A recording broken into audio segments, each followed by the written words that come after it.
let's dive into a powerful fable that really makes you question what truth even is.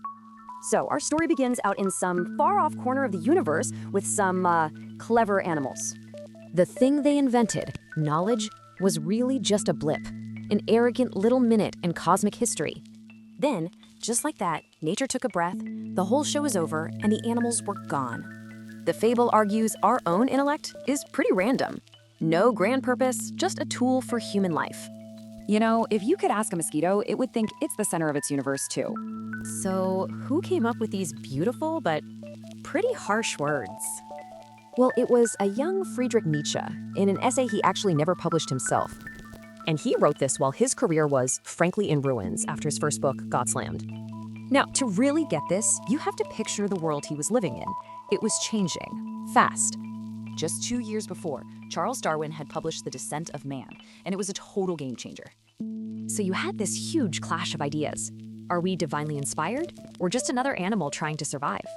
Which led Nietzsche to this big question. Does seeing ourselves as animals make us larger or smaller? And here's the kicker. For him, this completely changes what we can even claim to know as truth. He's basically saying knowledge isn't about seeing reality. It's just an animal instinct for survival.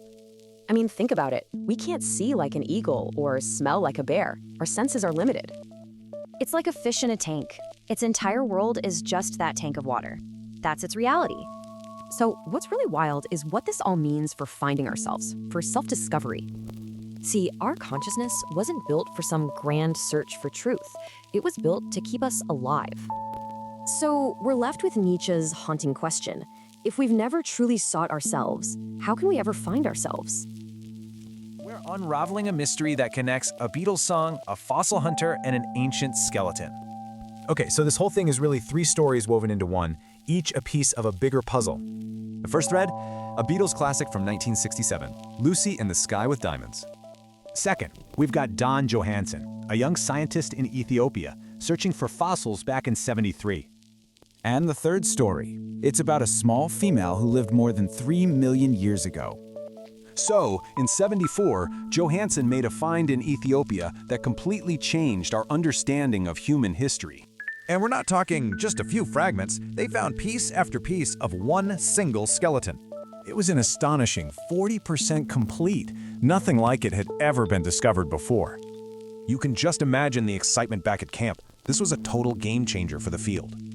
And while they celebrated that night, one song was playing on repeat, Lucy in the Sky with Diamonds. And just like that, the ancient skeleton, AL2881, got her famous nickname, Lucy. So, beyond the cool story of her name, what did Lucy actually teach us about ourselves? Well, she settled a huge debate. Turns out, our ancestors walked upright before their brains got big. Think about it, a chimp-sized brain, but she walked on 2 feet. That was absolutely revolutionary. But here's where it gets really interesting. Solving one puzzle just revealed an even bigger one. See, after millions of years of walking, the hominid's brain suddenly just tripled in size. The big question is, why? What caused this sudden, massive growth spurt? Scientists figured out the how. Our brains just keep growing at a fetal rate long after we're born. So, we know how they grew, but that doesn't explain the evolutionary trigger. The why is still missing. And the mystery gets even deeper when you look at what they did with that new supercomputer. For hundreds of thousands of years, all that brain power produced was a simple hand axe. That's it. This hints that our brains didn't evolve for making tools, but for dealing with each other. Kinda makes you think, right? We're using a tiny fraction of our brain power for just daily survival. So it leaves us with this huge question. If not for tools, what is this thing really for? Let's take a quick tour of the most complex object in the entire known universe. So, what is it? It's not a star, not a galaxy. It's right inside your head. Your brain has about 100 billion neurons. Yep, the building blocks of thought. And those neurons make up to 500 quintillion connections, creating, well, you. For centuries, this inner universe was a complete mystery. And then we got our first guide. Meet Santiago Ramon y Cajal. He's called the father of modern neuroscience. He actually saw himself as a friendly Frankenstein, bringing dead neurons back to life with his art. He basically gave us the first real map of the brain's microscopic world. But after his amazing work, our understanding took a popular and very wrong turn. See, this simple theory said we had 3 separate brains, kind of layered on top of each other. The only problem is, this super neat and tidy theory, it's just completely wrong. So, what does the real map of the brain look like today? Let's take a look. Today we see it as 4 key regions that are all deeply connected and always talking. And our progress has been incredible, all thanks to new tech that lets us peek inside. But even with all these amazing tools, the biggest mystery of all is still unsolved. We can see all the signals firing, but we can't see why something feels the way it does. I mean, that feeling is personal. No scanner can show you what it's like to hear jazz. Which, leaves us with the ultimate question. Can a system ever really understand itself? How do you really know who you are? It's a massive question. Let's look at one famous answer. So how can you be absolutely certain you exist? One guy thought he found the answer, all alone. It's a winter night back in 1619, and inside, a young soldier is about to change everything. That soldier was René Descartes. He was looking for just one thing he could be totally sure of. His method was pretty wild. He decided to doubt absolutely everything he thought he knew. If you can't trust your senses and your own thoughts might be a lie, what's actually left? Well, he figured the one thing he couldn't doubt was that he was doubting. A thinker has to exist. And boom, I think, therefore I am. This simple phrase changed philosophy forever. Descartes put the thinking I right at the center of everything, but this created a whole new puzzle. He came up with mind-body dualism, the idea that your mind and your body are totally separate. He even said your mind, your I, could still exist even if your body didn't. Wild, right? This was a huge idea for centuries, but let's fast forward and see what modern science has to say. Yeah, so modern neuroscience has a, let's say, different take on the whole thing. Science today says the mind and body are totally linked. There's no ghost in the machine here. And get this, scientists can't point to a single spot in the brain and say, yup, that's the mind. Instead, your consciousness is a product of your whole body, interacting with the world. So, we're left with 2 very different ways to think about who we are, right? One path starts with your inner thoughts and feelings. The other starts with the physical brain. But here's the catch. Even science has its limits. Our brains are built for survival, not ultimate truth. Okay, with all that in mind, let's look at Descartes' famous phrase one last time. I think, therefore I am. It sounds so solid, but critics found a little assumption hidden inside. Was the I an assumption from the very start? How did he know an I was doing the thinking? What if he could only be sure that thinking exists? Not I think, but just there are thoughts. Let's talk about the word I. We say it all the time, but what does it really mean? We're gonna look at a pretty wild idea. What if that self you feel is just an illusion? This radical idea comes from physicist Ernst Mach, who declared the ego unsavable after an epiphany. His theory? The I and the world aren't separate. It's all just one big mass of sensations. But here's the thing, Mach wasn't the first to think this. A philosopher beat him to it. Yeah, way back in 1739, David Hume looked inside his own mind and found absolutely nothing. He called it a succession of perceptions. Basically, a useful illusion for feeling like one person. Okay, so philosophers and physicists are skeptical, but what about psychologists? What's their take? Well, their answer is kind of fuzzy. They're sure it exists, but they can't define or prove it. They have these models like an I that acts and a me that judges. But it's just a theory. All right, enough theory. Let's get to the hard science. What happens when neuroscientists look for a self? And their answer is a flat-out no. To them, the self is an illusion. Nobody actually has one. It's like cutting open a talking doll to find its voice. You'll only find wires and circuits. You know, the anatomist Rudolf Virchow said something similar, but way more bluntly, a century ago. So, case closed, right? Well, not so fast. What if we're just looking for the wrong thing? Because neuroscience has a plot twist for us. What if it's not one I, but a whole team? Think of it like this. A self for your body, one for your location, another for your feelings.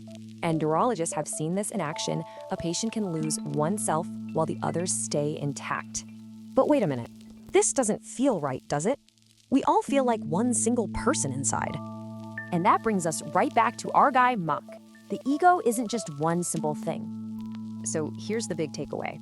Neuroscience hasn't actually disproven the self at all. What it has shown us is that the self is this incredible, ongoing process in the brain. So maybe the real question isn't, am I real, but what am I? A single thing or a symphony? So what exactly are feelings? It's a huge question that's puzzled thinkers for, well, centuries. And it always seems to come down to this, right? Head versus heart, logic versus emotion. We're always told logic should rule the day, but what if that's just not true at all? See, the reality is, they aren't enemies. They're actually partners that can't function without each other. I mean, without feelings to give us a push, our ability to reason is basically stuck in neutral. Seriously, a life without feelings would be a disaster. We'd be totally unable to make a choice. Okay, so what are these things that move us? Neuroscience actually has a pretty clear distinction. First, you've got emotions. Think of them as automatic physical reactions, purely instincts. Then come feelings. That's your brain making sense of the emotion. It's the conscious part. And this whole process, it's all thanks to a really powerful chemical language inside our brains. These tiny messengers are the engine. Dopamine drives your motivation, while serotonin helps keep you balanced. And these chemicals work in key spots, like the amygdala. That's basically your brain's fear hub. So how many basic emotions do you think there are? Turns out it's surprisingly complicated. But knowing the ingredients doesn't give you the full recipe, right? We're more than just chemicals. This is why it gets so personal. Your experiences turn those raw emotions into your unique feelings. So it's a dance between biology and your life story, which leaves one big question. Who's really leading? Ever wonder what's really driving your decisions? Let's dive into the hidden world of your subconscious. And to understand this hidden world, you've got to start with one guy, the controversial Sigmund Freud. Freud, born in 1856, was a total paradox. Brilliant scientist, sure, but also a deeply flawed man. His career took this wild turn. He went from studying fish spines to analyzing actual human minds. Now, he wasn't the first to use the word unconscious, but he was the first to really map it out. And Freud? Oh, he was not shy about this. He said his discovery was as big as Copernicus or Darwin's. His big claim? Your conscious mind isn't in charge. Nope, the unconscious is the real puppet master. How much control does it have? Freud said a whopping 90% of our decisions are totally unconscious. He pictured the mind as a battle between our raw instincts, the ids, and our inner rulebook, the superego. And your conscious ego? It's the poor referee stuck in the middle. But guess who usually wins? The id. It all sounds great, right? But was any of this actually science? For a long time, people said, no way. The big knock on Freud was that his ideas couldn't be proven. Great instincts maybe, but no hard science. See, psychoanalysis was all about interpretation, not data. It was a method, not a science. Seemed totally separate. But then decades later, modern science started to show that, well, Freud was actually onto something big. Using brain scans, neuroscientists can now literally see the unconscious at work in these specific brain regions. Want to see how your own unconscious mind filters stuff out? Let's try the famous gorilla experiment.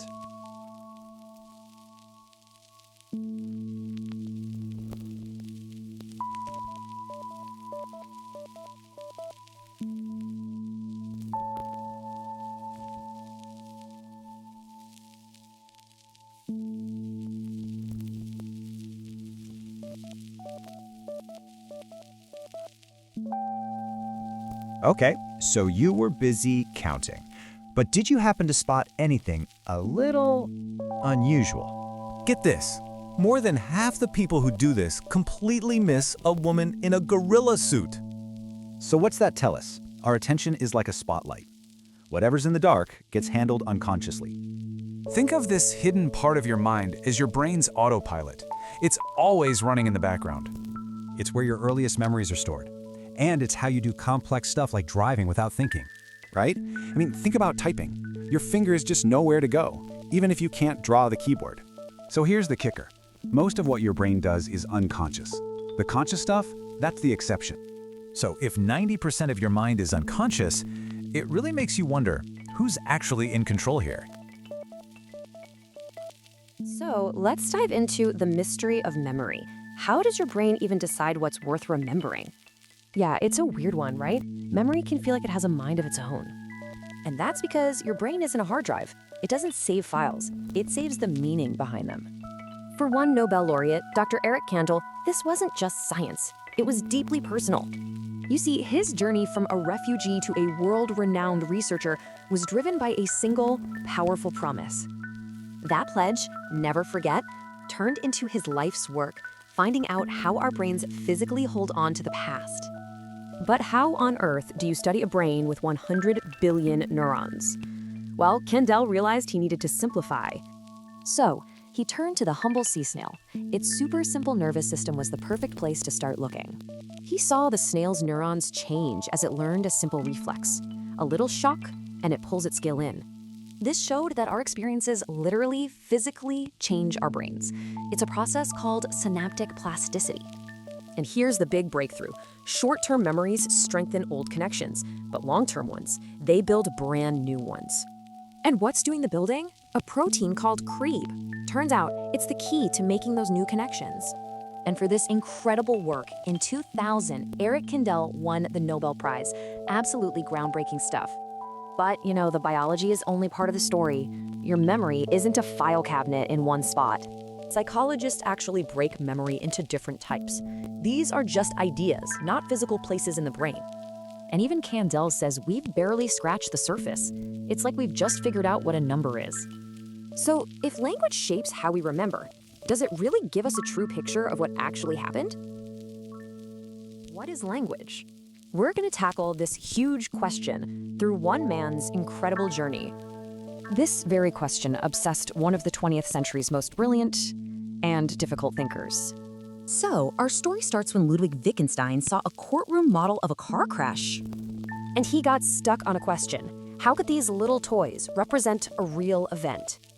He figured it out. The parts and how they're arranged, they just mirror reality. And that sparked a wild idea. What if our words work in the exact same way? This became his picture theory. Sentences literally create a logical map of the world. He put this all in his book, the Tractatus, and the philosophical world, well, it lost its mind.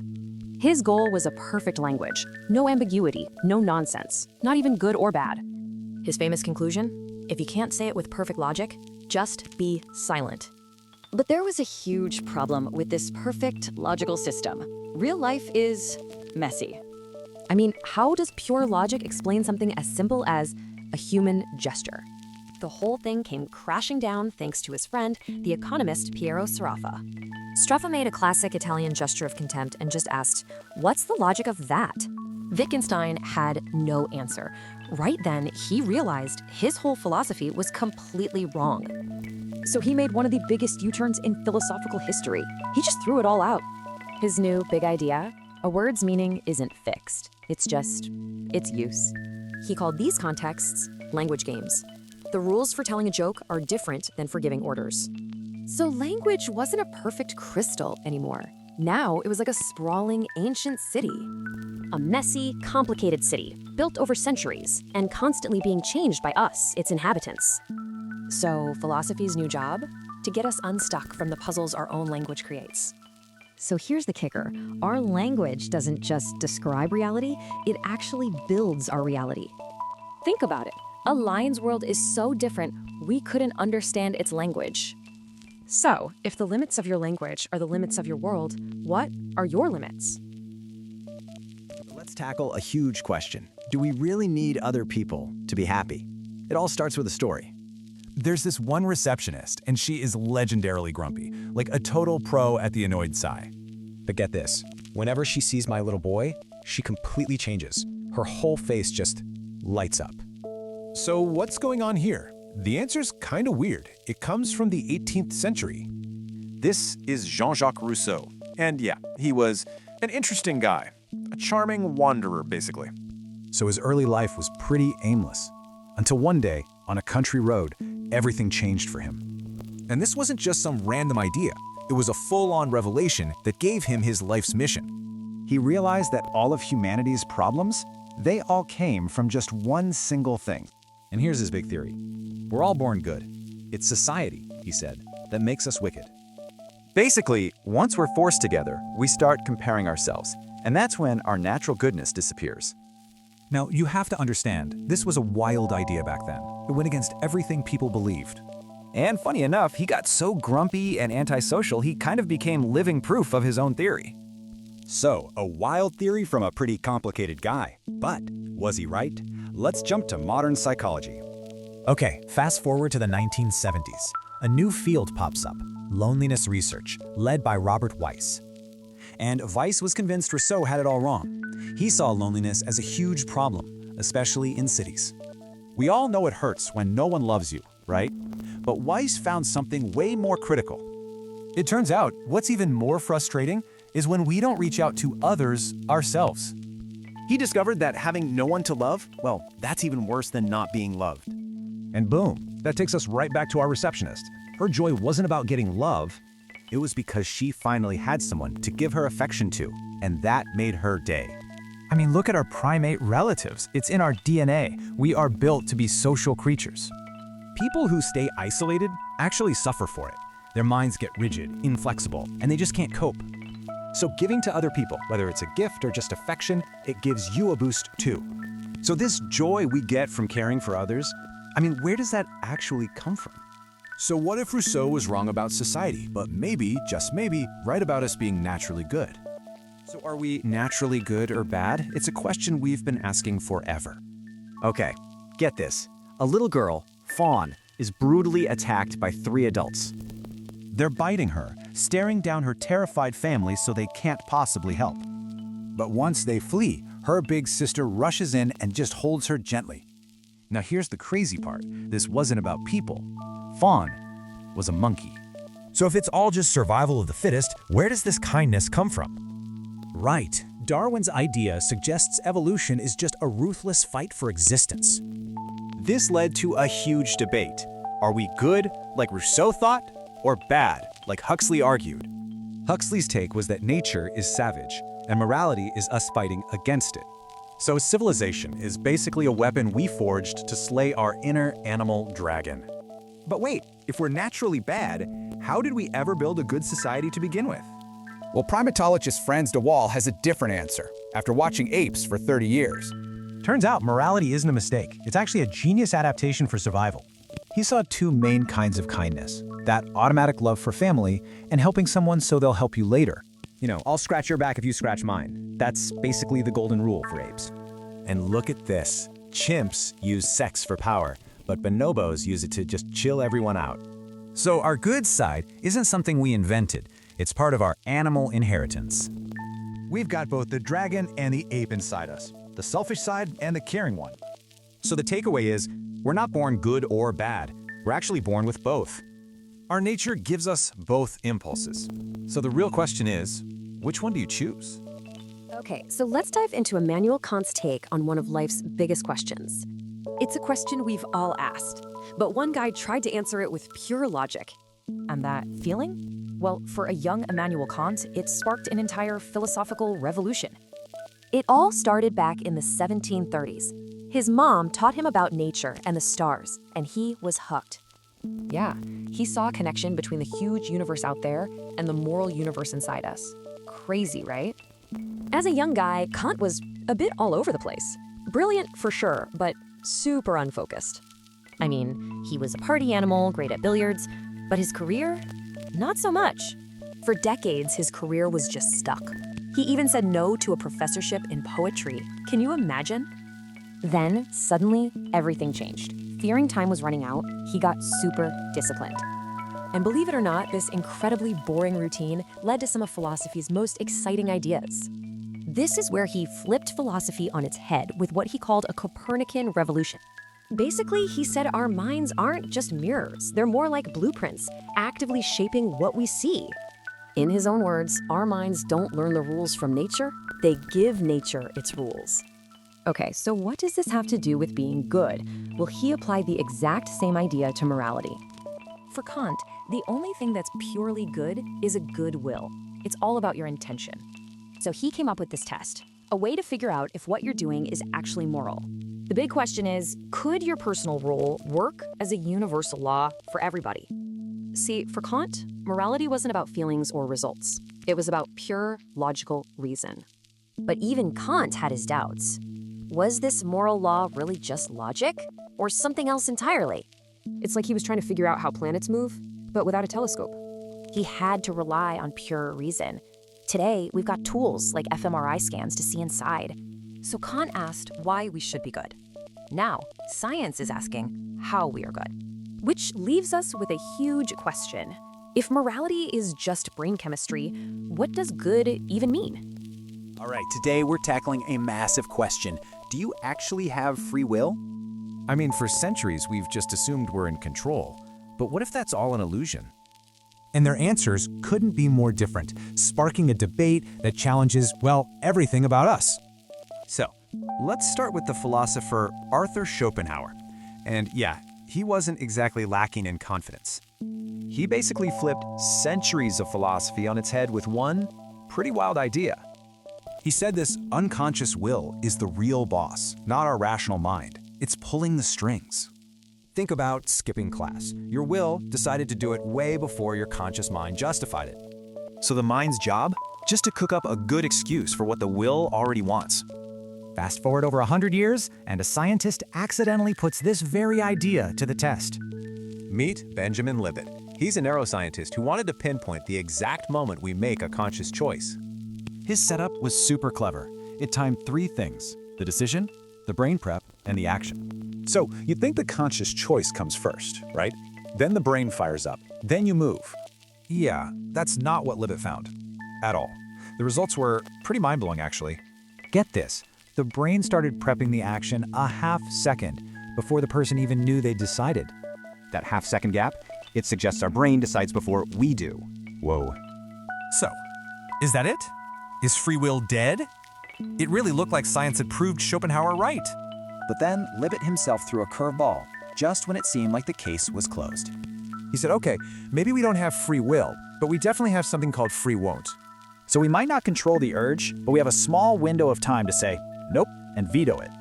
Schopenhauer would have been gloating for sure. See? I told you so. Science proved it. But Libet would argue back, not so fast. That veto power? That's where our moral responsibility lives. So, Libet's experiment didn't end the debate. It just opened up a whole new can of worms. And we're still trying to figure it all out. What is consciousness? Where do big ideas come from? Which leaves us with the biggest question of all. If our urges aren't free, what makes us responsible? Is morality baked into our brains? Well, the strange case of Phineas Gage might just have an answer. It all starts on what seemed like a totally normal day in Cavendish, Vermont. The date, September 13th, 1848. A railroad foreman named Phineas Gage was on the job. He was using this long iron rod to pack explosive powder for a new railroad line. But then, a moment's distraction, a single spark, and a horrific explosion. That explosion launched the iron rod right through his head. It landed 80 feet away. And here's the crazy part. His crew found him alive and talking, even explaining what happened. He actually greeted the first doctor with this unbelievable line. I mean, minutes after the accident. Gage actually lived for another 13 years with a hole clear through his skull. Physically, he recovered, but something inside, something fundamental was just different.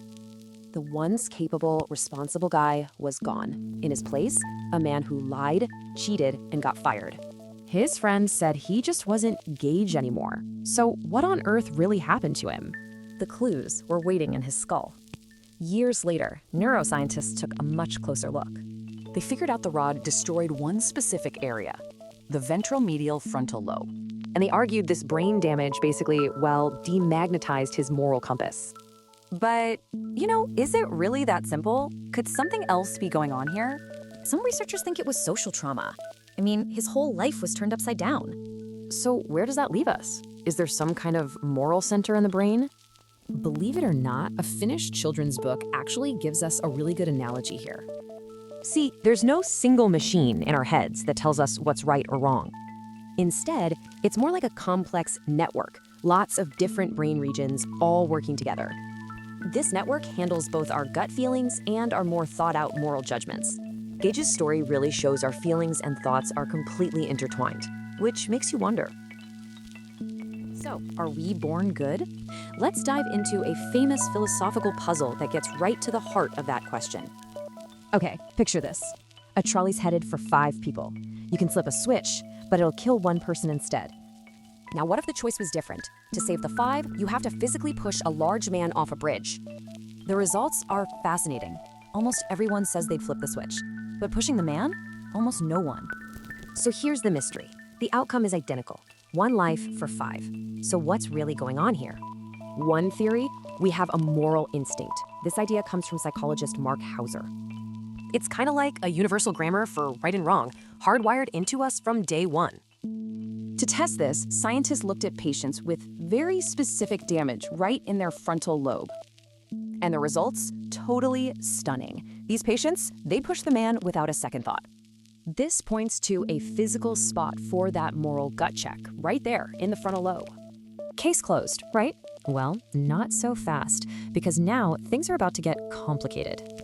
Okay, but what if that one person on the track was your mom or your kid? And what if the person on the bridge was someone you really disliked? See, it gets messy.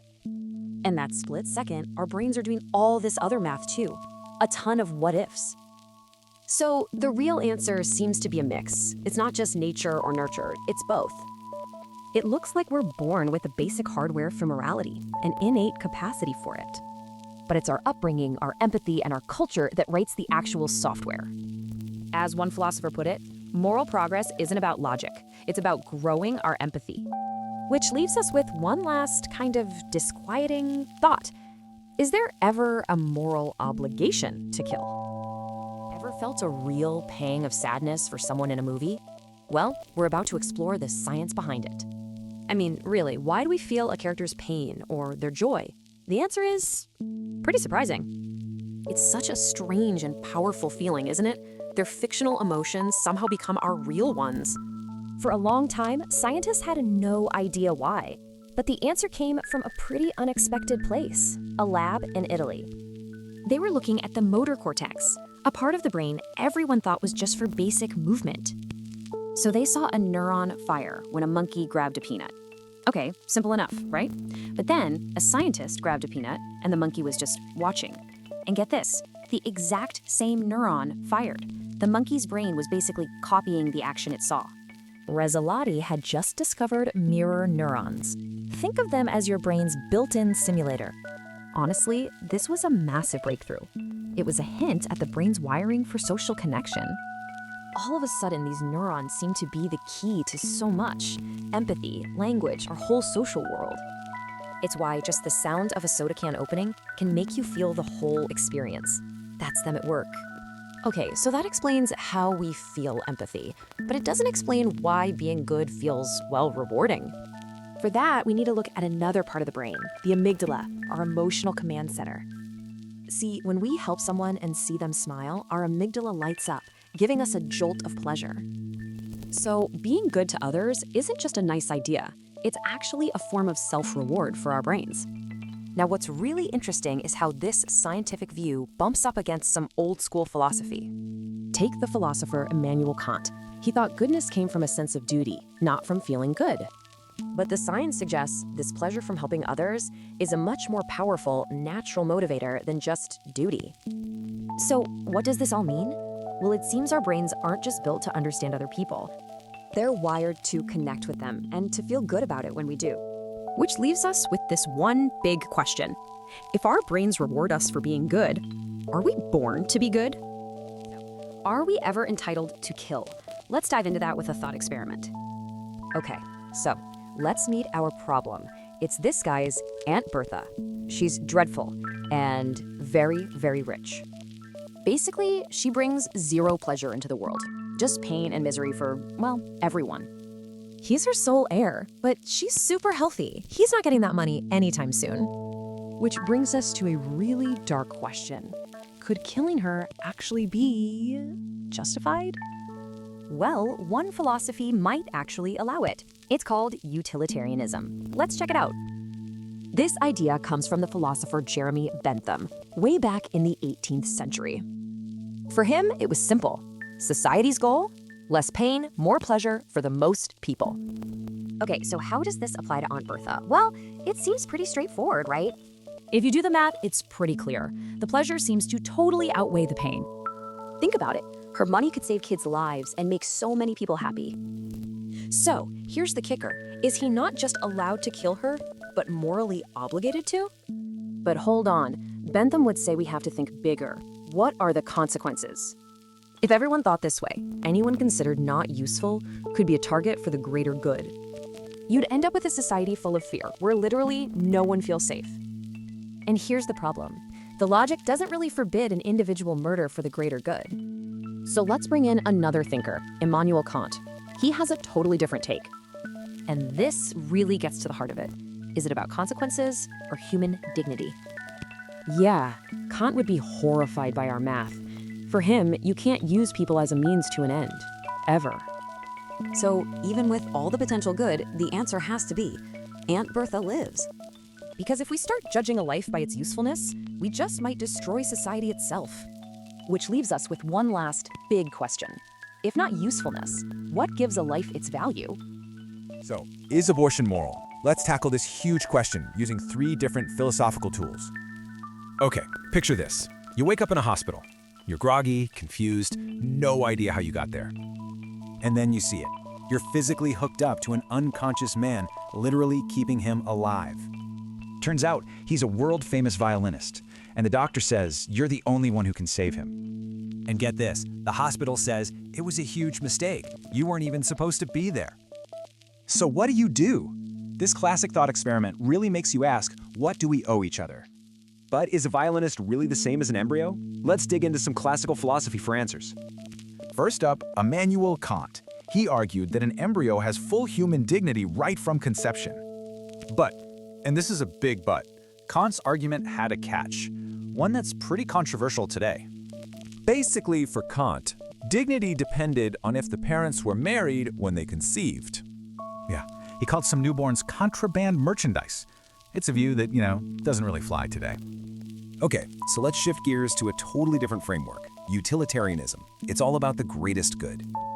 A modern version is preference utilitarianism. This focuses on what a being actually wants or prefers. So from this view, an embryo isn't a person yet, because it doesn't have complex desires like wanting to live. This feels more modern than Kant, right? But this line of thinking leads to some really tricky places. First off, what about potential? An embryo might not be a person now, but it could become one. But then again, we don't treat a chicken egg like a full-grown chicken, do we? Potential isn't everything. The real problem for this view isn't about potential, it's about what happens after the baby is born. If a fetus isn't a person because it lacks preferences, well, what about a newborn baby? This slippery slope is a huge problem. It kind of pushes us to look for a third way to think about this. And that third way is all about our intuitive moral sense, basically trusting our gut feelings. Think about it. Our feelings often grow as a pregnancy develops. That bond just gets stronger and stronger. And that's where intuition steps in. It gives newborns a right to life, fixing that sticky logic problem. So we've got these logical frameworks, but they have their limits. And that's where our intuition comes in. So the real challenge is this.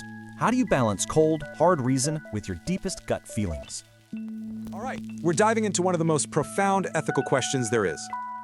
Let's start with these powerful words from a mother about her son Alexander.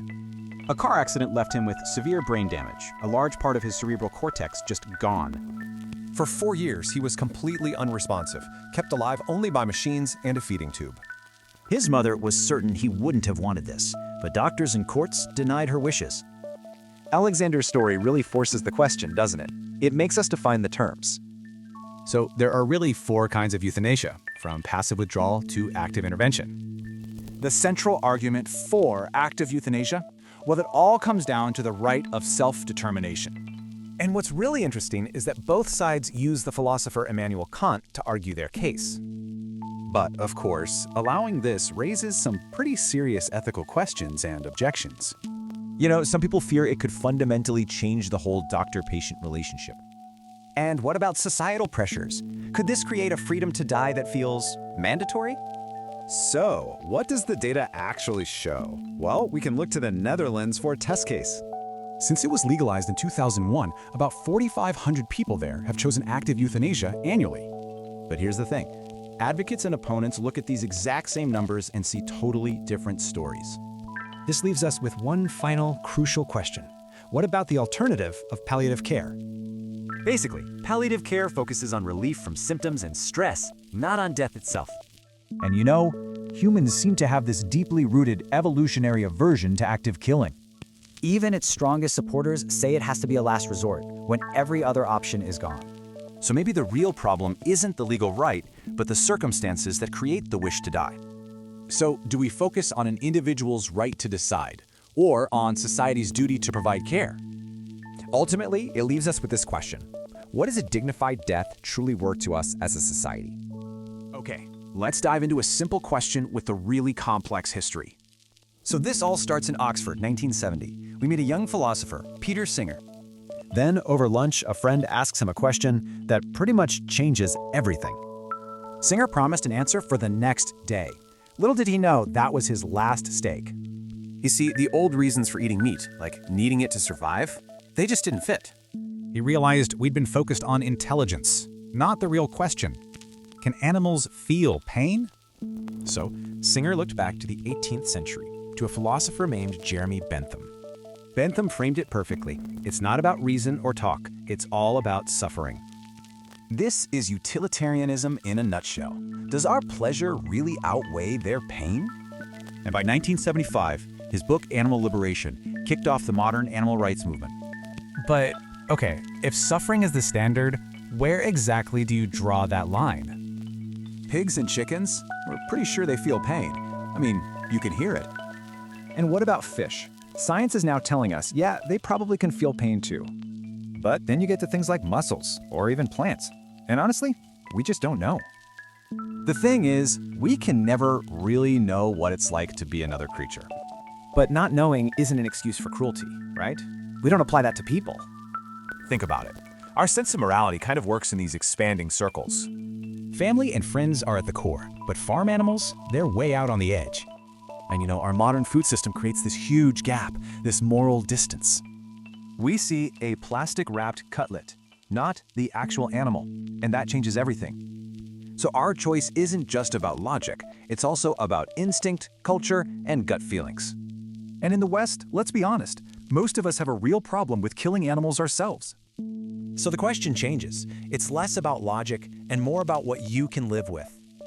Think about it. Should we really be eating animals we couldn't bring ourselves to kill? Ultimately, the arguments are all here, but the choice, well, that is entirely up to you. Okay, let's get into a really tough question, and it all starts with one chimpanzee story. This is Jerem, and sadly, he died when he was just 13. You see, for research, he was purposely infected with 3 different strains of HIV. And for the last 11 years of his life, he never saw the outside of a windowless cell. So stories like Jerome's, well, they make us ask, should we change our relationship with great apes? A big part of this argument comes down to genetics.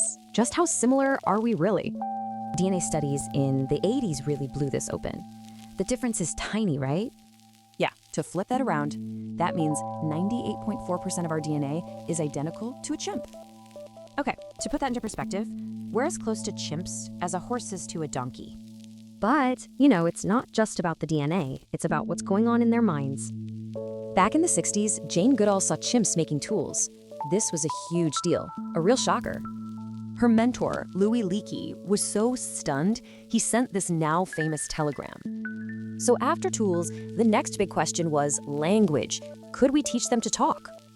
And then there's Coco the gorilla. I mean, her abilities are just incredible. She even tells jokes. All these discoveries led to something official, the Great Ape Project, back in 1993. Their main point? Apes have complex inner lives, so they should be considered persons in a moral sense. And if they're persons, the project says they deserve these 3 fundamental rights. But as you can imagine, this idea has a lot of critics and raises some really tough questions. I mean, if apes get rights, do they also have responsibilities? Could an ape pay taxes? And think about this. What happens when chimpanzee groups have a war or even kill each other? There's also this kind of logical twist. The argument is against speciesism, but it's based on how similar they are to us. But even with all the debate, some countries have already started to change their laws. And now, modern neuroscience is blurring the lines even more. Maybe human reason isn't so unique after all. But maybe the most powerful thoughts come from the apes themselves. Coco was once asked this question. Her answer is, well, it's just a glimpse into a mind we're really only starting to understand. We're always told to protect nature, but why exactly? The real answer is surprisingly controversial. I mean, this is the brutal reality for so many whales, even with international protections. Get this. In just the last 20 years, whalers have harpooned 25,000 of them. And you know, this isn't just about whales. The problem is way, way bigger. The scale of it all is just staggering. Since 1973, we've wiped out half of all species. And it's not slowing down. Each year, we lose 5% of the planet's entire land surface. The imbalance is just, wow. The extinction rate is 1 million times higher than any new species emergent. So what's the argument for protecting what's left? The simplest answer is to protect ourselves, right? But that self-interest argument, well, it can lead to some really strange and even anti-human conclusions. Like seeing Chernobyl as a positive thing, just because the new habitat is untouched by human hands. Okay, so clearly self-interest just isn't a strong enough reason. What else have we got? How about this one? This popular idea that every single species is essential for the ecosystem. The thing is, ecologists are actually split on this. An airplane analogy explains it perfectly. So is every species a vital rivet holding the plane together, or are a lot of them just passengers? Turns out, many beloved and endangered animals aren't actually essential for the planet's survival. So if these species vanished, their ecosystems probably wouldn't collapse. The whole idea is kind of shaky. All right, if it's not ecology, are we just saving species because they're beautiful and rare? Think about it. We work to save the tiger, not for the tiger, but because we find it fascinating. But is our aesthetic need a strong enough reason for global conservation? That's a pretty weak argument. So after all that, what's the strongest case? It really comes down to one key difference. And that's the capacity to feel, the ability to experience complex things like pain and pleasure. See, a lot of complex animals are capable of feeling pain and pleasure, much like we are. And that's the strongest argument. We protect them because they have an actual interest in living. So then, where do we draw the line? If the capacity to feel is our guide, how does that change things? Can we actually copy people? Not long ago, this idea was absolutely everywhere in the news. Back in the early 2000s, there was this explosion of claims. Baby Eve, cloned embryos, you name it. But, none of those cloned babies ever showed up. The stories just fizzled out. So what gives? What happened to all that hype? And why is cloning still kinda creepy? Well, at its core, it's about something we all feel pretty strongly about: being unique. The philosopher Immanuel Kant really nailed the problem. He said people should never be used as just tools. There's a word for it: instrumentalization. Basically, treating a person like an object to get something. Okay, to really get this, we have to split cloning into two very different goals. You've got reproductive cloning, which is all about making a person. Then there's therapeutic cloning for medicine. Let's start with reproductive cloning. The whole point here? Make a genetic copy of someone. It's called somatic cell nuclear transfer. Think of it like a genetic copy and paste job. This is a pretty clear case of using a person as a means to an end. It's a minefield. And just look at Dolly the sheep. She only made it to 6 years old. That's half her normal lifespan. But that same process can be used for a totally different purpose: creating stem cells for therapy. The idea is to get embryonic stem cells. These are like master cells that can become anything. Scientists have called them fresh snowfall. They're basically a blank slate with incredible medical potential. But this path is full of roadblocks: immune rejection, cancer risks, and big ethical questions. So if both of these options are so tricky, is there another way, a better way? Yes, the alternative might be adult stem cells, which, are already in our bodies. Now, they're not quite as powerful as embryonic ones. A brain cell won't turn into a liver cell. But the upside is huge. No immune rejection, and it dodges that whole ethical debate.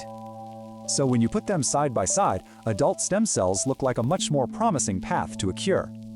This really changes the conversation, right? It's not just yes or no, it's about what actually works. So the question isn't, can we copy people? It's what's the smartest, most ethical way to cure disease? What if you could choose your kid's traits before they're even born? Let's talk reproductive medicine. Well, for hundreds of couples, that wasn't a question at all. It was a reality. Our story starts back in 2002 in Belgium, where a controversial new service was offered. He was using a tech called microsort to separate sperm with a fluorescent dye and laser. And the price tag?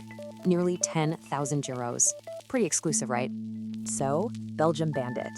But plot twist, the American lab behind the tech, totally legal. This all hinges on a process called PGD. So, how does it actually work? Basically, you get to screen the genes before the embryo is even implanted in the womb. And this, of course, puts us at a massive ethical crossroads. So, where's the line? It's a huge debate, a parent's choice versus the very real fear of designer babies. Okay, take Joshua's case. His only hope could be stem cells from a genetically matched sibling. So, is that okay to create one child to save another? In his case, UK authorities said yes. But we're moving past just selecting embryos. The next step is actual genetic modification. Think about it. Fixing a gene could be way easier than treating a lifelong illness. But then you get to optimization. We're not just preventing disease, we're designing traits. And get this, one technique resulted in a child with 3 genetic parents. Wild, right? One specialist even said this is only the beginning. Imagine embryos born decades from now. It's a lot like cosmetic surgery. Once controversial, now it's totally normal for some. So what does this all mean? Does it change our relationship with chance and just being human? It really makes you wonder, if we can fix everything, do we lose the ability to accept anything? Neuroscience is making these incredible leaps forward, but you gotta ask, what are the hidden dangers? That's Dr. Robert White, talking about a monkey whose head he transplanted onto another monkey's body. Yeah, in his lab in Cleveland, he did hundreds of these primate transplants to get his methods down. His argument? The soul is in the brain. So what's the real difference between this and a liver transplant? And he claimed that for, just $4 or $5 million, he could do the first human one. Okay, so his work was shocking, for sure, but it points to this world of neurotech that's already here. This tech creates devices that can bypass our senses. We're talking about almost miraculous cures here. A great example? Cochlear implants. They let the hearing impaired hear by sending signals right to the brain. And the potential is just huge. We're literally seeing the lame walk and the blind see with this stuff. So with all this amazing progress, you're probably wondering, where's the downside? What's the problem? Well, it's pretty simple. Any tech that can help can also be twisted for some really dark purposes. Think about it. The same device that stops Parkinson's tremors could be used to interrogate prisoners. And it doesn't stop there. The potential for misuse really spreads out across society. In the legal world, companies are already working on brain scan lie detectors. Wild, right? And as we map the brain's pleasure centers, well, illegal drugs can become way more powerful and addictive. Even marketing is in on it. They're using brain scans to figure out how to make you buy more stuff. Video games too. Neuroscience is being used to make them more addictive, which could actually change kids' brains. So here's the big question. How do we manage all this without killing progress? People are calling for rules now. One idea comes from philosopher Thomas Metzinger. He's proposing a set of ground rules for scientists. But here's the thing, the science isn't stopping. The next step isn't just repair, it's enhancement. We're talking about replacing parts of our brain with a machine. Basically, creating a machine with a mind. This completely blurs the line between human and machine, leaving us with one heck of a question. Does God exist? It's one of the biggest questions ever, but can it actually be proven? So can you prove God exists with just logic? One philosopher was certain you could. It's called the ontological argument, and it comes from an 11th century monk, Anselm of Canterbury. Okay, so his whole argument starts with this one big idea about what God even is. He breaks it down like this. If God's the greatest thing imaginable, he must exist, because existence is great. But, this perfect-sounding proof almost immediately ran into a problem from another monk. Yeah, this monk Gaunio had a clever comeback. He said, hey, why not a perfect island then? Anselm's reply? His logic only works for something unconditionally perfect. An island just doesn't cut it. But, of course, the debate didn't stop there. Things really heated up over the next few centuries. Enter Thomas Aquinas. He basically said, whoa, hold on, you can't just think something into existence. Plus, he argued, what even is the greatest? You can always just imagine something a little bit greater. So, Aquinas ditched the logic in your head approach. He looked to the real world for proof instead. His idea? Everything has a cause, right? Trace it back far enough and you get a first cause. Okay, let's fast forward a few hundred years. The search for proof actually moves into the human brain. In the 80s, one scientist even built a God helmet to trigger what felt like a divine presence. But here's the catch. Another researcher found those feelings in a totally different part of the brain. And this confusion actually brings us back to a much older argument from philosopher and Immanuel Kant. Kant's point was brilliant. He said existence isn't just another feature you can add to an idea. Basically, an idea of God, a first cause, or a brain zap, well, it's still just an idea. Which leaves us with a big question. If you can't prove it, maybe proof was the wrong way to look. Okay, let's dive into one of science's biggest, most enduring debates. For ages, people have looked at nature's crazy complexity and asked, is there a plan here? This simple watch analogy from William Paley really hooked a young Charles Darwin. Paley was a big deal at Cambridge. His work was basically required reading for generations. Pauly's logic was super simple but incredibly persuasive. It's known as the watchmaker argument. His point was simple. A watch has a maker, right? So nature, being way more complex, must have one too. For him, it was all about adaptation. Everything in nature was perfectly designed for its specific job. But one of Paley's biggest fans, Charles Darwin, was about to challenge this whole perfect plan idea. See, his 5-year trip on the HMS Beagle, it showed him a world that just didn't fit Paley's tidy vision. He saw fossils and animals that just didn't line up with a single fixed moment of creation. This led him to his bombshell theory, natural selection, a process with absolutely no designer needed. So Darwin's idea completely flips Paley's worldview on its head. Grand harmony becomes a struggle to survive. Darwin realized that complex things, like a shell's hinge, could just happen, no intelligent designer needed. And later, biologist Richard Dawkins gave this idea a really powerful name, the blind watchmaker. I mean, look around. Nature is full of weird stuff that doesn't scream perfect design, right? It's like evolution isn't a master planner. It's more of a tinkerer, just using whatever parts are lying around. And this whole debate is still raging today, under the name intelligent design. But biologists push back, saying life isn't a perfect machine, but something that's constantly adapting on its own. So, yeah, where does that leave us? We see the rules of the universe, but where they came from? Total mystery. Albert Einstein put this feeling of not knowing perfectly with a great analogy. He said it's like we're a kid in a giant library. We know someone wrote the books, but we can't read them. Ultimately, that's a question that, each of us has to answer for ourselves. To understand love, we have to go somewhere chaotic, a university in the middle of a revolution. Okay, so amidst all this chaos, the famous professor Theodor Adorno, he has to cancel his whole lecture series. A substitute, Niklaus Luhmann, steps into the chaos, and his topic was, a complete surprise. Luhmann dropped a pretty radical idea. Love isn't just some feeling, it's a social system. He argued this code helps us solve a big modern problem, feeling like our identity is totally fragmented. Basically, love lets us see our whole self reflected back at us.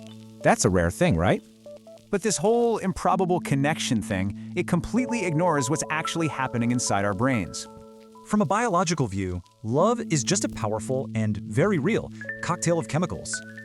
The thing is, this intense chemical rush, it isn't designed to last. It has a shelf life. And maybe that's why, if you look at global stats, the 4-year mark is a peak for divorce. So is it a social code or just a chemical high? Maybe it's both. They actually agree on one key thing. Whether you see it as a social code or a brain state, one thing is clear: boredom is the enemy. And this common ground suggests that, hey, maybe love isn't just about devotion to another person. Which leaves us with a pretty wild thought about what we're really looking for when we seek out love. All right, let's tackle one of the biggest questions out there. Are you really free? Our journey starts with this, a kind of philosophical joke with some pretty heavy hitters. So is this just a silly pun, or does it actually hold a deep truth about us? Let's zoom in on that second line. The philosopher Jean-Paul Sartre had a really radical idea. Sartre's big idea? We're born as blank slates. We just exist first, then we create our own purpose. He basically said, you are what you do. Our actions are everything. We literally build ourselves. So according to him, you're totally free from your past, your psychology, even what society expects.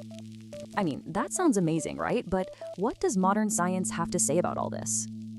Well, neuroscience throws a major wrench in things. It questions if we're even making conscious choices at all. Yeah, a lot of scientists think that feeling of free will is just a story your brain makes up after the fact. Okay, get this. Here's how your brain actually decides things. Turns out your emotional side is the real boss. So your smart, logical brain, it's just an advisor. Your feelings are the ones with the final say. Whoa, that sounds kind of depressing, right? Are we just slaves to our subconscious feelings?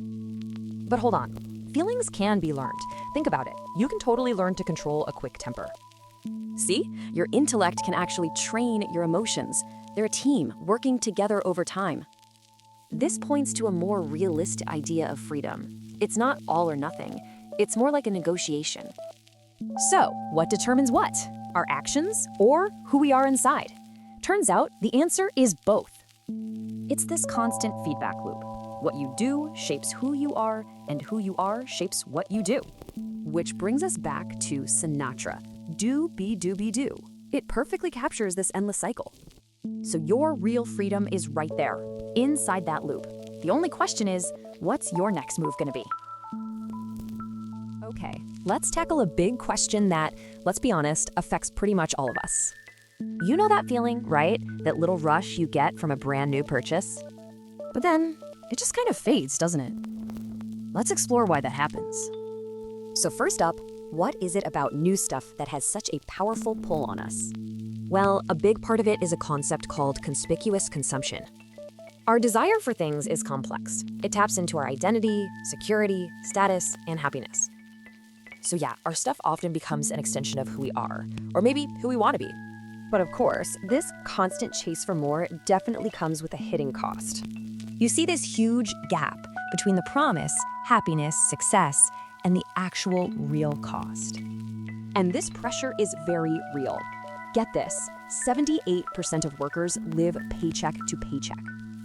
And there's a scientific reason that good feeling fades. It's something called hedonic adaptation. Okay, so if more things don't actually make us happier, then what's the alternative? This idea really puts it perfectly. Our focus on stuff can actually end up trapping us. Here's another way to think about it, a path focused on finding what really lasts. The whole focus basically shifts from having stuff to being and doing things. So after all this, the question really comes back around to you, personally. So I'll just leave you with this to think about. What truly adds value to your life? What makes a society truly fair? Let's dig into a thought experiment that tries to answer just that. Okay, so let's play a game. It's a thought experiment, really, sometimes called the Rawls game. Imagine you're a total blank slate. You don't know your age, gender, talents, nothing about yourself. The whole point is to get rid of personal bias. That way, any rules you make are completely impartial. So what rules do you make? You probably protect the most vulnerable, right? Because you could be one of them. The philosopher John Rawls believed two main principles of fairness would just naturally emerge from this. First up, we've got the liberty principle. This one's all about guaranteeing basic freedoms for every single person. Yeah, we're talking stuff like freedom of speech and conscience. These are non-negotiable rights for everybody. But Rawls was a realist. He knew inequality happens. So the question is, when is it actually fair? Here's the deal. Inequality is okay only if it helps the least fortunate. And everyone needs a fair shot. Sounds pretty good, right? Well, not everyone thought so. This idea basically started a huge philosophical fight. Critics on the right said, hold on. They argued that self-interest, not fairness, is what really drives society. And this led to a major clash with his own Harvard colleague, the libertarian Robert Nozick.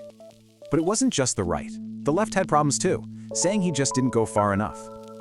They asked, what about kids or the disabled? Not everyone can even join this game equally to begin with.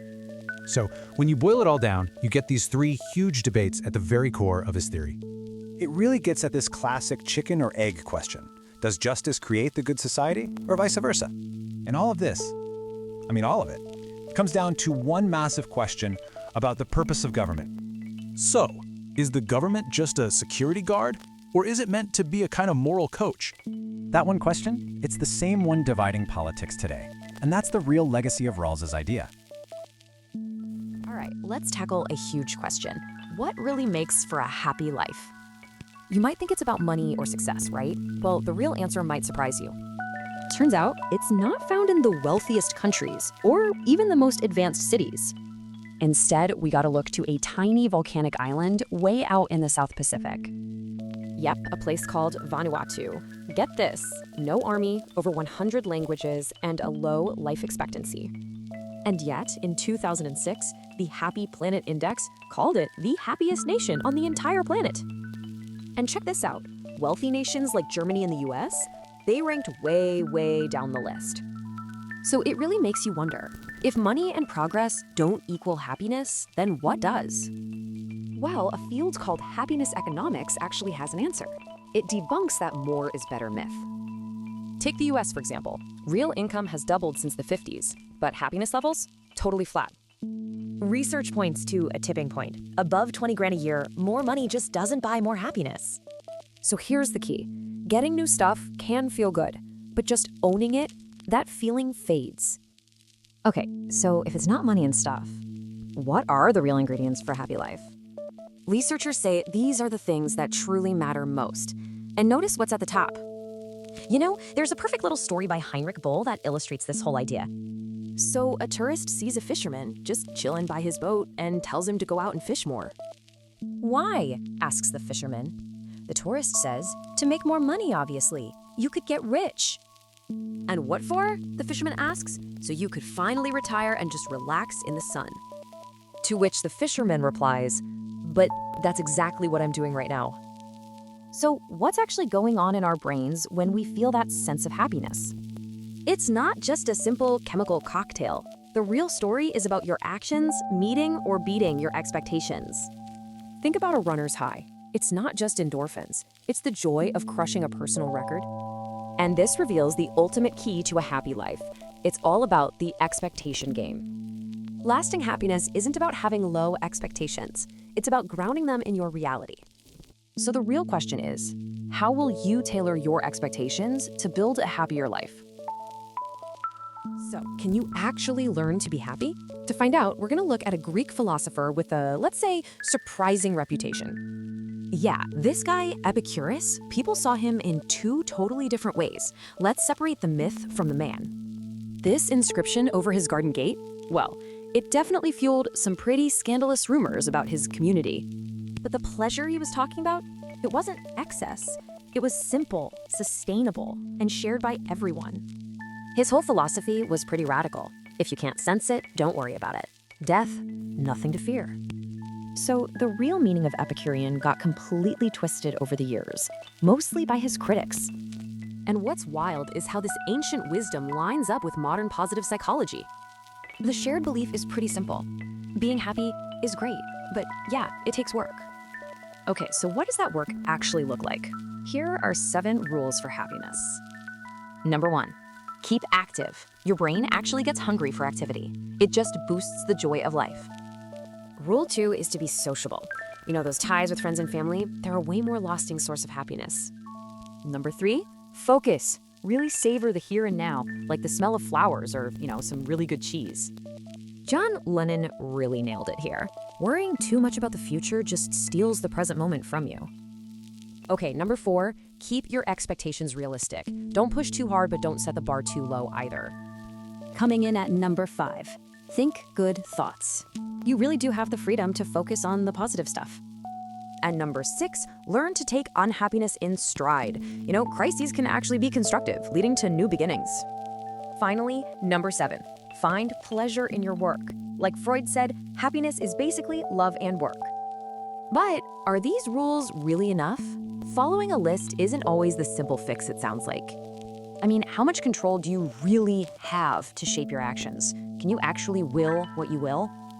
Which brings up an even bigger question. Is there something more important than just being happy?